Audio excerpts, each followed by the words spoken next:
Bonjour à toutes et à tous, également à ceux qui sont loin de chez eux. Aujourd'hui, une petite vidéo sur l'handiparentalité. Je vous en ai parlé dans une précédente vidéo. L'handiparentalité, c'est quoi? Handicap, parentalité, être parent. Voilà. Donc, lorsque vous êtes handicapé, il y a deux façons de devenir. Il y a trois façons. Vous naissez avec un handicap qui n'est pas génétique. Et à ce compte-là, hop, il n'y a pas de souci. On fait une fécondation.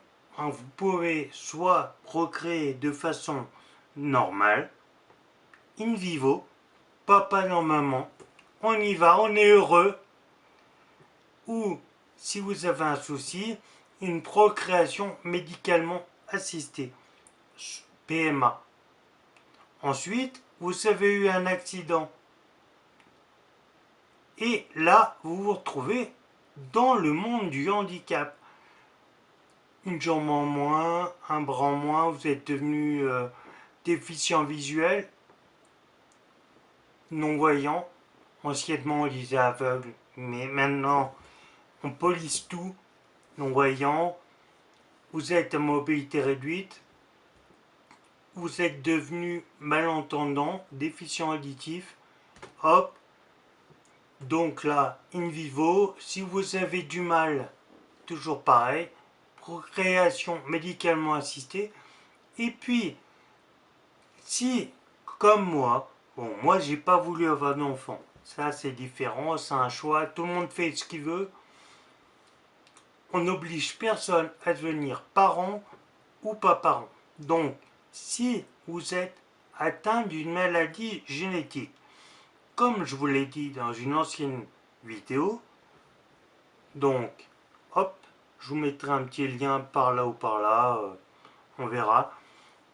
Dedans, on va aller faire une procréation médicalement assistée avec un bilan préimplantaire. Préimplantatoire, pas préimplantaire, préimplantatoire. Donc ce bilan préimplantatoire, c'est quoi? Des médecins vont faire une étude des embryons, donc ovule plus sperme, on les met in vitro. Les médecins regardent et sélectionnent les embryons qui n'ont pas un risque de faire un enfant malade. Ce n'est pas de l'eugénisme, c'est ni plus ni moins éviter à un enfant d'être malade. Dites-vous une chose, la société, comme je vous l'ai montré auparavant, elle n'est pas forcément adaptée aux personnes en situation de handicap. Et puis, quand vous fermerez les yeux, qui va s'occuper de votre enfant malade? Il faut y penser à ça. Vous mettez au monde un enfant, c'est bien, c'est tout à votre honneur, mais qui va s'en occuper lorsque vous aurez fermé les yeux? Voilà, donc un bilan préimplantatoire, sélection, implantation des ovocytes, des embryons dans madame, et voilà. Après, l'handiparentalité, comme je vous l'ai dit dans ma précédente vidéo, une personne en situation de handicap peut vivre avec une personne valide. Alors, dites-vous une chose, ça peut être également deux personnes handicapées qui veulent un enfant. Un enfant, il s'en fiche que ses parents soient handicapés. Ce qu'il a besoin, c'est d'être aimé. Il y a des personnes qui peuvent facilement avoir des enfants, c'est des géniteurs, mais pas des bons parents. Un enfant, il s'en fiche qu'il ait deux papas, deux mamans, un papa handicapé, une maman handicapée, ou les deux handicapés, on ne sait jamais. Donc, après ça, ce qu'il faut dire, c'est que la vie n'est pas simple. Mais rien n'empêche, si vous voulez, madame, porter un enfant. Des maternités, il n'y en a pas 50 000, mais il y a des maternités qui se sont spécialisées avec des personnes qui vous aideront tout au long de votre grossesse lorsque la maman est handicapée. Donc ça peut être quelqu'un, une sage-femme qui va être formée au langage des signes. Ça peut être quelqu'un qui sait qu'une femme para ou tétra ou ayant d'autres problèmes n'a pas ses abdominaux forcément et donc il faudra pas faire comme avec Madame Tout le Monde. Nous ne sommes pas tous faits pareil, donc il faut s'adapter. Et vous inquiétez pas, il y aura toujours quelqu'un pour s'adapter à vous. Encore une chose, lorsque l'enfant va venir au monde, mais vous êtes handicapé, vous n'allez pas acheter le lit de Monsieur Tout le Monde pour mettre l'enfant. Il existe des lits, ou sinon vous le faites adapter. Un lit, au lieu d'avoir une ouverture par le dessus du lit, c'est des portes soit coulissantes, soit qui s'ouvrent de façon battante pour permettre aux parents en fauteuil roulant de prendre l'enfant dans le berceau. Et oui, c'est possible. Tout est adaptable. Vous êtes déficient visuel. Il existe des petits capteurs que vous utilisez déjà pour vous, sûrement pour vous dire la couleur du vêtement.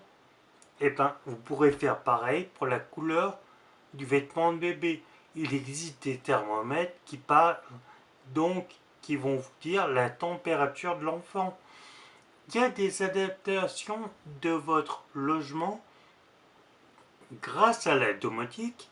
Une personne qui est déficient auditif saura que son enfant est en train de pleurer ou à bouger ou s'est réveillé dans son lit par soit le visuel, il voit la caméra, c'est bien, et en plus maintenant les nouvelles caméras vous disent la température dans la pièce, c'est super ça. Et puis vous pouvez faire mettre un petit flash, dès que ça détecte du bruit, hop, ça vous prévient. Toute la domotique est faite pour ça. Donc, faites le nécessaire et surtout, n'ayez pas peur. Votre enfant sera très bien. Demain, l'enfant va aller à l'école. Ses copains de classe, si on peut appeler ça des copains, il y en a certains qui vont se moquer. Oui, ton papa ou ta maman elle est handicapée. Et alors, le papa de l'autre gamin là-bas, il a de grandes oreilles, l'autre, sa maman, elle a les dents de travers. On a tous une différence. Et c'est notre charme. Et bien, si ces personnes-là ont eu un enfant, c'est qu'il y a quelque chose qui a plu à leur conjoint. On n'est pas fait pour être heureux tous ensemble. Malheureusement. Les discriminations, vous en aurez toujours. Mais la différence, c'est que votre enfant, il sera plus ouvert au monde. Il sera plus malin. C'est pas le petit con qui va mettre sa trottinette ou son vélo sur le trottoir. C'est pas l'enfant qui a 18 ans, le jeune adulte, va mettre sa voiture sur la place handicapée. Ceux qui me suivent sur mes réseaux ont vu que j'ai fait une vidéo sur Instagram. Une petite jeune qui me dit: ah monsieur, j'en ai pour 2 minutes, je déménage. Ouais. Elle avait quoi? Un carton à l'aller, au retour elle avait juste un ventilateur. Arrêtons de se foutre de la gueule du monde. Elle déménageait, non, elle déménage pas. C'est une feignasse. Donc, elle en est pour 2 minutes, moi j'en ai pour toute ma vie. Donc, vous avez cette chance d'avoir un enfant ou pas encore.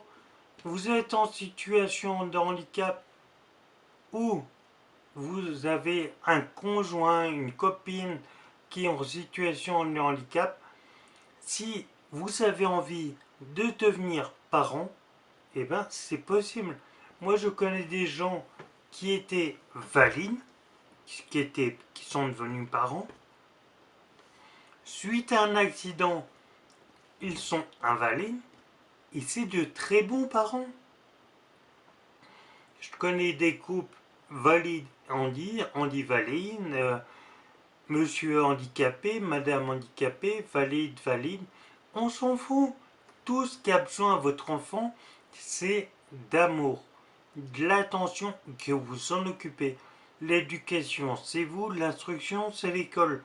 Donc, éduquez vos enfants pour qu'ils soient ouverts aux différences, à l'handicap, et bientôt, ce sera des concitoyens de premier choix. Moi, ce que je vous dis, c'est abonnez-vous, activez la cloche, lâchez-moi un pouce bleu, un petit commentaire, ça fait plaisir.